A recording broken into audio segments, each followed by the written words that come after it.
एक तरफ देश की सुरक्षा और दूसरी तरफ एक नागरिक की आज़ादी, और बीच में एक इंसान उमर खालिद। अगर हम लोग पीछे जाते हैं 2020 में, याद करें दोस्तों, उस समय का जो ट्रंप का विजिट था, जो कि इंटरनेशनल विजिट था यूनाइटेड स्टेट्स के प्रेसिडेंट द्वारा, उस ही हफ्ते में दिल्ली में बहुत सारे दंगे हुए, ठीक है, जिन्हें हम अब दिल्ली राइट्स के नाम से जानते हैं, ठीक है। बट जो दिल्ली पुलिस थी और जो सरकार है, उनका मानना ये है कि ये कोई आम हिंदू मुसलमान का झगड़ा नहीं था, बल्कि एक बहुत बड़ी पॉलिटिकल कॉन्स्पिरेसी थी, ठीक है। और इसके लिए इसके जो मास्टरमाइंड थे, इसके पूरे ऑपरेशन के जो ब्रेन थे, वो उमर खालिद थे। वहीं दूसरे साइड पे हम लोग देखते हैं उमर खालिद का केस, जिन्हें यूएपीए यानी कि अनलॉफुल एक्टिविटीज प्रिवेंशन एक्ट के अंदर बुक किया गया है, और साल पर साल उनके जो जेल में कैद होने की समय है वो बढ़ता जा रहा है ना। 4 साल से ज़्यादा हो चुके हैं जब से वो जेल में कैद हैं। तो ये हमें एक क्वेश्चन की तरफ लेकर जाता है दोनों साइड से, कि अगर सरकार सही है तो उमर खालिद एक खतरा है देश के लिए, लेकिन अगर सरकार गलत है तो क्या हम नागरिक की आज़ादी में कुछ खतरा पाते हैं? इसी चीज़ को लेके हम लोग ये सारे न्यूज़ में एक बार देखते हैं कि दोबारा से क्यों उमर खालिद न्यूज़ में, चर्चा में और आगे बढ़े हैं, ठीक है। इस खबर के अनुसार क्या है कि ज़ोहरान ममदानी जो हैं वो अभी न्यूली इलेक्टेड न्यूयॉर्क सिटी के मेयर हैं, और इन्होंने एक खत लिखा है, एक लेटर लिखा है उमर खालिद को, और उनके साथ सपोर्ट, एक सॉलिडारिटी मेंटेन करी है। और इस वजह से उमर खालिद दोबारा से न्यूज़ में आ गए हैं, और इनका जो शुरुआत था वो था 2020 के दिल्ली राइट से, ठीक है। तो आइए देखते हैं ये ऐसा क्या लिखा है उन्होंने अपने लेटर में। So this message is a message of solidarity, मतलब एक तरीके का सपोर्ट, ठीक है। ये चीज़ जो है वो ट्विटर पे शेयर करी गई थी कि उन्होंने क्या खत लिखा है उमर खालिद को।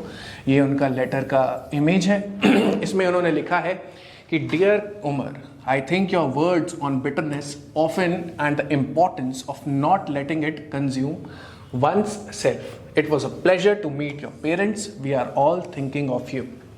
ठीक है, इसका मतलब ये है कि वो एक तरीके का सपोर्ट दिखा रहे हैं उमर खालिद की तरफ। और ये ध्यान रहे दोस्तों, वो यूएस के न्यूयॉर्क सिटी के नए इलेक्टेड मेयर हैं, ठीक है।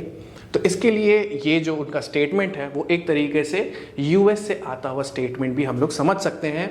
और वो बोल रहे हैं कि आप जो तरीके के शब्द आपने यूज़ किए हैं और आपके अंदर जो कड़वाहट आ गई है इतने साल जेल में रहने के बाद, मैं चाहता हूं कि वो चीज़ आपको कंज्यूम ना करे, वो चीज़ आपको डिमिनिश ना कर दे, और हम लोग आपके बारे में हर वक्त सोचते हैं, ठीक है।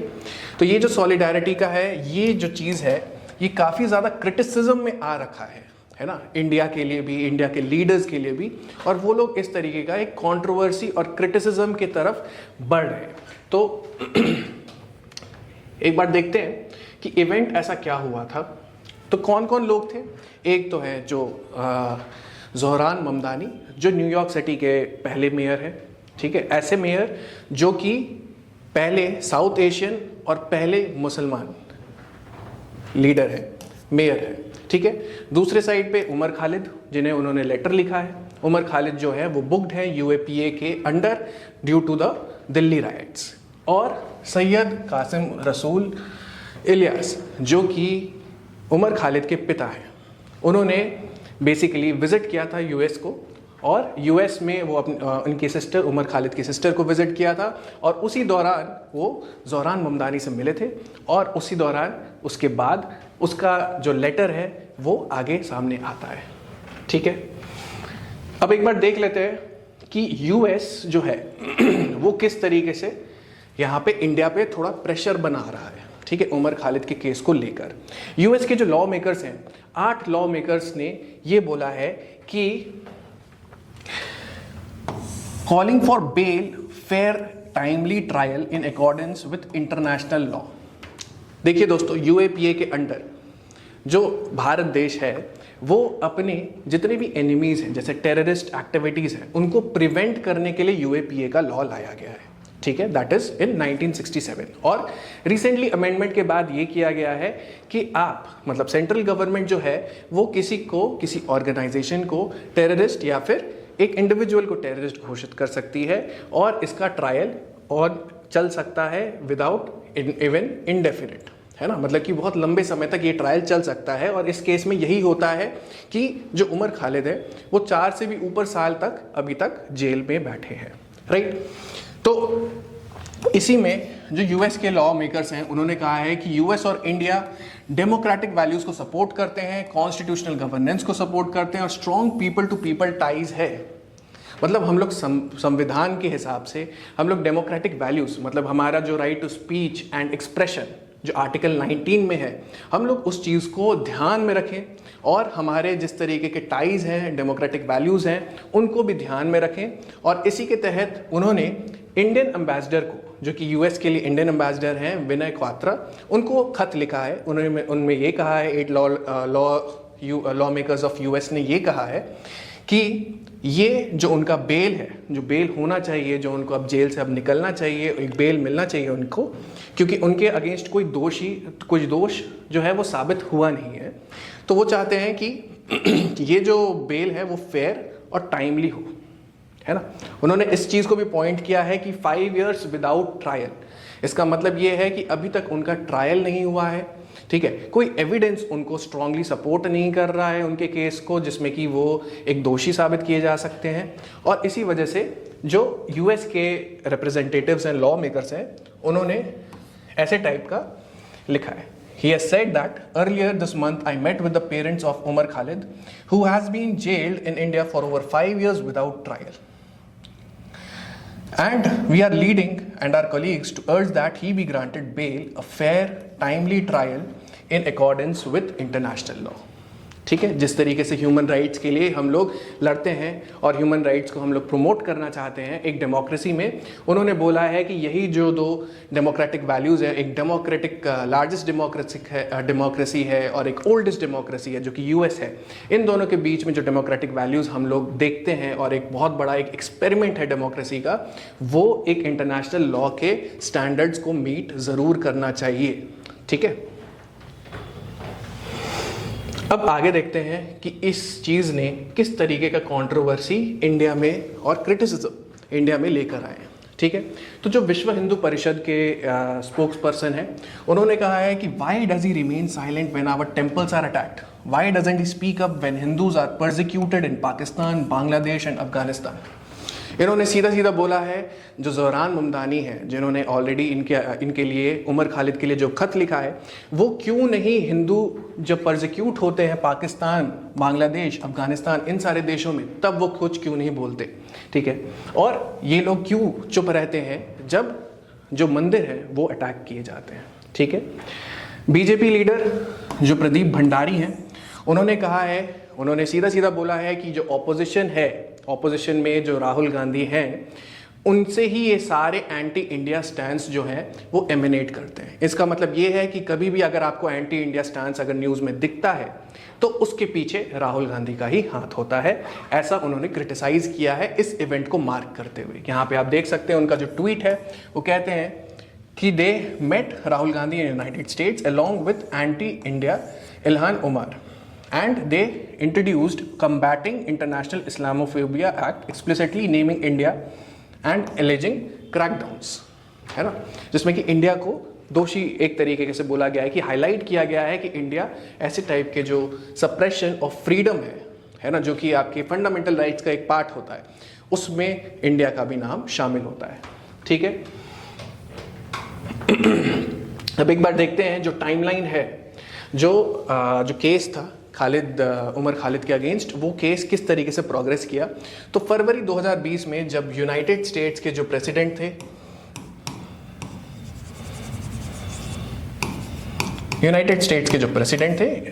डोनाल्ड ट्रंप, वो आए थे, उसी हफ्ते में ये जो दिल्ली राइट्स थे वो हुए थे।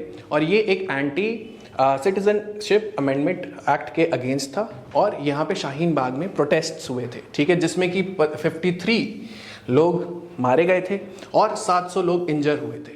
इन 53 लोगों में मैक्सिमम जो जिनकी जान गई थी वो मुस्लिम कम्युनिटी से ही थे, ठीक है। दूसरी, सितंबर 2020 उसी साल के सितंबर में उमर खालिद जो थे वो अरेस्ट हो गए थे यूएपीए के अंडर, और ये बताया गया था दिल्ली पुलिस द्वारा कि ये एक पॉलिटिकल कॉन्स्पिरेसी है और इस पूरे ऑपरेशन के जो मास्टरमाइंड है वो उमर खालिद है, ठीक है। दिसंबर 2025 यानी पिछला महीना, इसमें उनको इंटरिम बेल मिली थी अपने बहन के शादी के लिए, उसको अटेंड करने के लिए, ठीक है। प्रेजेंटली सुप्रीम कोर्ट बोलती है कि वर्डिक्ट जो कि बेल के लिए है, जो बेल प्ली के लिए है, वो उस पर अभी रुकावट लाए जा रहा है, ठीक है।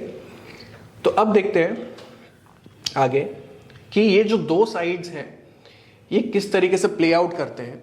जहाँ पे हम डिबेट कर रहे हैं कि एक साइड पे हम लोग बोलते हैं कि टेरिटोरियल सॉवरेंटी और integrity of the nation is of prime importance, है ना, हमारे लिए वो नेसेसरी है, और इसके अगेंस्ट कोई प्लॉट करता है या फिर कोई ऐसे ऑपरेशन को कैरी आउट करता है जिसका वो मास्टरमाइंड होता है, तो हम उसको अटैक अगेंस्ट द स्टेट समझेंगे और अनलॉफुल एक्टिविटीज प्रिवेंशन एक्ट के अंडर उसको बुक करेंगे, जिसके अंडर बहुत समय तक किसी एलिजेड कॉन्स्पिरेटर को ट्रायल के बिना रखा जा सकता है इनडेफिनेट पीरियड के लिए, ठीक है। जो दो साइड्स हैं वो देखते हैं। सबसे पहली बात है कि वो कहा जाता है कि ये जो चीज़ है, ये जो दिल्ली राइट्स थे वो स्पॉन्टेनियस नहीं थे, ठीक है। ऐसा नहीं था कि ये जो वायलेंस है जो कि प्रोटेस्ट के दौरान देखा गया था, ऐसा नहीं है कि वो एकदम से इरप्ट हुआ था, है ना। ऐसा नहीं है कि कहीं पे ऐसी बात छिड़ गई थी जिससे कि वो वायलेंस हुआ था, ओके। ये सारी चीज़ें पहले से ही प्लान्ड थी और ये जो वायलेंस है वो भी प्लान्ड था, ठीक है। मतलब ये एक प्री प्लान्ड पॉलिटिकल कॉन्स्पिरेसी थी, और स्पेशली उस समय जिस हफ्ते यूएस के प्रेसिडेंट डोनाल्ड ट्रंप आ रहे थे, ठीक है। और इसका मतलब ये है कि एक इंटरनेशनल लेवल पर, मतलब अंतरराष्ट्रीय लेवल पर इंडिया को एम्बैरस करने की एक तरीके की कोशिश थी, ठीक है। और यहाँ पे कौन कौन मौजूद थे? Anti CAA protesters, student activist और लीडर्स, ठीक है। अच्छा, ये बात समझने की है कि यूएपीए के अंडर अगर कोई जो एलिजेड प्रिजनर है ना, जिसको उनके अंडर बुक किया गया है, तो उनके लिए जेल इज डिफॉल्ट। अच्छा, अगर आप आईपीसी के अंडर बुक होते हैं तो वो आईपीसी बोलता है कि आपके लिए बेल डिफॉल्ट हो सकता है, एक गो टू प्रोसीजर है जिसमें कि आप बेल डिफॉल्ट की तरह मानते हैं, जेल जो है वो डिफॉल्ट होगा यूएपीए में। दूसरी बात है, यहाँ पे एक्यूज जो है जिसके अगेंस्ट ये केस बुक किया गया है वो अपना इनोसेंस प्रूव करेगा, ठीक है। तीसरी चीज़ है कि it can be delayed indefinitely, मतलब आपको नहीं पता कि कितने टाइम तक वो जो इंसान है जो कि यूएपीए के अंडर बुक्ड है वो कितने साल तक वो जेल में रह सकता है before his trial even begins, ठीक है। यहाँ पे दिल्ली पुलिस का क्या कहना है? दिल्ली पुलिस बोलते हैं कि he gave speeches, met people, participated in protest and he was observed as a key node in Shaheen Bagh protests. तो दिल्ली पुलिस का ये कहना है कि भले ही आपने वेपन नहीं उठाया, भले ही आपने स्टोन पेल्टिंग शायद नहीं करी, ठीक है, लेकिन आपका जो पूरा जो इंजीनियर्ड केओस था, पूरा जो प्लान था जिसके वजह से वायलेंस हुआ, जिसमें इतने सारे 53 लोगों ने अपनी जान गंवाई, 700 भी ज़्यादा लोग इंजर हुए, उसके पूरे जो मास्टरमाइंड है और की नोट जो है वो उमर खालिद ही हैं, ठीक है। कोर्ट का क्या कहना है? कोर्ट बोलते हैं कि जो प्रीमा फेसी कॉन्स्पिरेसी इज विजिबल, कि अगर हम लोग उस केस को देखते हैं और जिस तरीके से हमने ये देखा कि ये सारी जो मीटिंग्स है जो कि स्ट्रीट मोबिलाइजर लीडर्स जिनको कहते हैं, उनसे उमर खालिद उस समय भी मिले थे, और उस हिसाब से बहुत सारे चीज़ों को, कड़ियों को एक साथ देखा जाता है, तो ये समझ में आता है कि ये एक कॉन्स्पिरेसी का केस है और दिखता है, ऐसा एविडेंस हो सकता है, ठीक है। और ये चीज़ क्यों हमारे स्टेट के लिए दिक्कत देती है? क्योंकि ऐसे जो स्टेटमेंट्स होते हैं, जो प्रोवोकेटिव स्पीचेस जिसको बोलते हैं, जो कि भड़काने वाले स्पीचेस होती हैं, वो वेपनाइज करती है क्राउड को, ठीक है। मतलब कि आपको किसी तरीके से उस क्राउड को पॉलिटिकली एक्टिवेट करती है गवर्नमेंट के अगेंस्ट, ठीक है। दूसरी बात है, इन टाइप की स्पीचेस का मीडिया पे भी बहुत प्रेशर पड़ता है और जिसकी वजह से मीडिया दो छोरों में बट जाती है। तीसरी चीज़ है, ये एक अटेम्प्ट होता है जिससे कि आप डेमोक्रेसी को डिस्टेबलाइज कर रहे हो, जिसमें कि डेमोक्रेटिक वैल्यूज ऑलरेडी एग्जिस्ट करते थे और अब आप चाहते हो कि वो डिसमेंटल हो जाए और आपके जो फेवरेबल आउटकम्स है वो मैक्सिमाइज हो जाए। वहीं अगर हम लोग उमर खालिद का केस देखते हैं तो सबसे पहली बात, उनके जो फेवर में जो बात करते हैं वो ये कहते हैं कि he was not involve in violence. ठीक है, याद रहे दोस्तों, यहाँ पर हमने कहा था जो गवर्नमेंट की तरफ से स्टैंड है, जो पुलिस का है, जो कोर्ट्स का है, वो ये कहना है कि एक पॉलिटिकल कॉन्स्पिरेसी भी अमाउंट करती है और उसके लिए एंटी टेरर का लॉ हम लोग ला सकते हैं। ठीक है, यहाँ पे लेकिन कहा जाता है कि he was not involve in any kind of violence. दूसरी बात है, there is no direct proof of ordering violence, है ना, कि अगर आप कहते भी हो कि पॉलिटिकल कॉन्स्पिरेटर थे ये, उसके लिए क्या आपके पास एक एविडेंस है, क्या आपके पास एक प्रूफ है? तो वो चीज़ भी अभी नहीं सामने आई है। तीसरी चीज़ है कि यूएपीए के अंडर, है ना, जो दूसरा एक लॉ के का किस तरीके का बर्ताव होता है एक नागरिक के साथ, वो ये है कि jail for years without trial. मतलब कि अगर क्या आपको, जब आप बोलते हो कि एक्यूज्ड को अपना इनोसेंस प्रूव करना है और नहीं करेगा तो उसको बहुत लंबे समय तक, इनडेफिनेट पीरियड तक जेल में रखा जा सकता है, तो क्या ये जस्टिफाइड है? ठीक है, तो ये अपने जो दोनों साइड्स हैं वो इस तरीके से बातचीत में है, चर्चा में है। दो अलग अलग साइड्स हैं, भले ही एक साइड को ज़्यादा सपोर्ट मिल सकता है, दूसरे साइड को कैसा सपोर्ट मिल सकता है वो आप बताइए अपने कमेंट्स में। लेकिन एक बार हम लोग यहाँ पे नज़र डाल लेते हैं कि यूएपीए का जो एक्ट है 1967 का, वो किसके लिए आया था? वो आया था इंडिया की टेरिटरी और सॉवरेंटी को प्रोटेक्ट करने के लिए। ठीक है, जिसके अंडर ये बोला जाता है कि कितने भी एंटी टेरर एक्टिविटीज़ जो होंगे, जो एंटी टेरर स्टांस है इंडिया का अपने टेरिटरी और अपनी सॉवरेंटी को प्रोटेक्ट करने के लिए, जो सेंट्रल गवर्नमेंट है वो ले सकती है। ठीक है, अपना पार्लियामेंट जो है एक लॉ के तहत ले सकता है। और एक 2019 में अमेंडमेंट लाया गया था उस समय के गृह मंत्री श्री अमित शाह द्वारा। उन्होंने इस बिल में ये रखा था कि under the act the central government may designate an organization as a terrorist organization if it commits or participates in acts of terrorism। मतलब कि कोई भी टेररिज्म वाले एक्ट्स में कोई पार्टिसिपेट कर रहा है, अगर उसकी तैयारी कर रहा है, अगर उसको प्रमोट कर रहा है और या फिर किसी भी तरीके से टेररिज्म में वो इन्वॉल्व है, तो it acts the bill additionally empowers the government to designate individuals as terrorist on the same ground. ठीक है, इसका मतलब ये है कि सेंट्रल गवर्नमेंट में अगर ये पाया जाता है कि कोई एक इंडिविजुअल है या फिर कोई एक ऑर्गेनाइजेशन है जिसका लिंक एक टेररिस्ट एक्टिविटी से या टेररिज्म से है, तो उसको यूएपीए के अंडर बुक किया जा सकता है।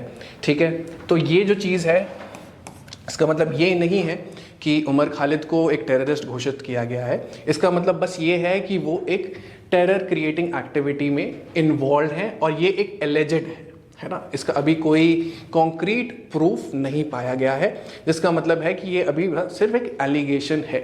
ठीक है, और इसके और भी पार्ट्स हैं, जैसे कि approval for scissor of property. मतलब कि अगर कोई प्रॉपर्टी एसोसिएटेड है with the act of terrorism तो उसको भी आप सीज कर सकते हैं, उसको भी जब्त किया जा सकता है। और इन्वेस्टिगेशन बाय एनआईए, इसमें बोला जाता है कि investigation of the cases for officers rank of deputy superintendent और additional assistant commissioner of police और अबव। ठीक है, तो ये सारी चीज़ें हैं।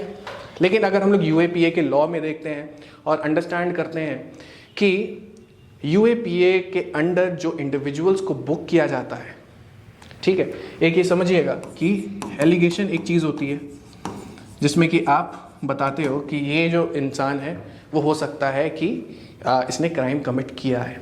ठीक है, ये एलिगेशन है। लेकिन जो कॉन्विक्शन है, जिसमें कि एक आपके पास एविडेंस है, आपके पास प्रूफ है, वो कॉन्विक्शन तब होता है जब आपका क्राइम के ग्राउंड्स को एस्टैब्लिश कर दिया जाता है और जो एक्यूज्ड है, जो इसके अगेंस्ट एलिगेशन है, वो प्रूव हो जाता है। ठीक है। एक यूएपीए का ऐसा क्रिटिसिज्म है, ये कहा जाता है कि जो कॉन्विक्शन रेट है यूएपीए के अंडर, जिसमें कि इंडिविजुअल्स बुक होते हैं, दैट इज लेस देन 2%। इसका मतलब मैक्सिमम लोग जो यूएपीए के अंडर बुक होते हैं वो किसी दोषी की तरह साबित नहीं किए जा पाते। ठीक है, तो इसका मतलब ये है कि हम लोग दो साइड में डिबेट कर रहे हैं। एक है कि जहाँ पे हम लोग देश के सुरक्षा की बात करते हैं, और दूसरा जो हम एक नागरिक की आज़ादी की बात करते हैं। ठीक है, और उसी के बीच में ये जो यूएपीए एक्ट है उस पर भी आपको सोचने की ज़रूरत है। ठीक है, तो ये थी बहुत इंपॉर्टेंट खबर उमर खालिद से related. Thank you so much.